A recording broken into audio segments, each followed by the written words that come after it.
بسم الله الرحمن الرحيم. عن أنس رضي الله تعالى عنه قال قال رسول الله صلى الله تعالى عليه وسلم في الحديث: إن عثمان في حاجة الله وحاجة رسوله فضرب بإحدى يديه على الأخرى. رواہ الترمذی۔ نبی کریم صلی اللہ علیہ وسلم نے ارشاد فرمایا، بے شک عثمان اللہ اور اس کے رسول کے کام گئے ہوئے ہیں،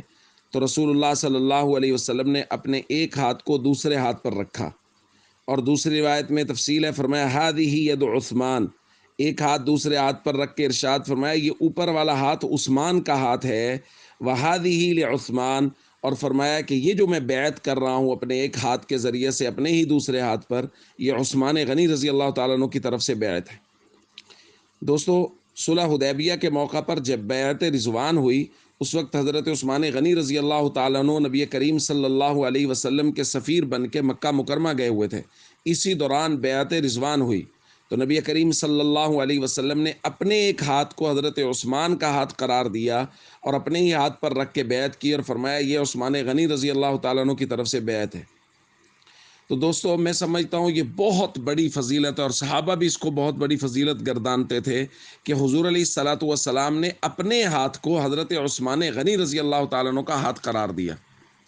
اور دوسرا وصف جو حضرت عثمان غنی رضی اللہ تعالیٰ عنہ میں بہت زیادہ معروف اور عام ہے، وہ ہے حیا۔ حضور علیہ الصلاۃ والسلام نے ایک روایت میں ارشاد فرمایا، الا استحیی من رجل تستحیی منہ الملائکہ، کیا میں ایسے شخص سے حیا نہ کروں جس سے آسمان کے فرشتے بھی حیا کرتے ہیں۔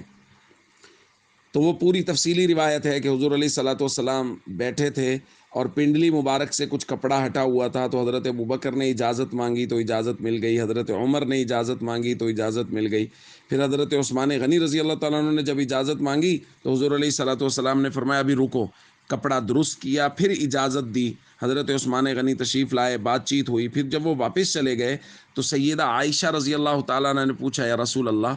پہلے بھی تو صحابہ آئے اور آپ نے ان کو اجازت دے دی، لیکن عثمان غنی رضی اللہ تعالیٰ عنہ کے آنے پر ہی یہ خاص اہتمام کیوں؟ تو اس وقت حضور نے یہ جملہ ارشاد فرمایا کہ کیا میں ایسے شخص سے حیا نہ کروں جس سے اللہ کے فرشتے حیا کرتے ہیں۔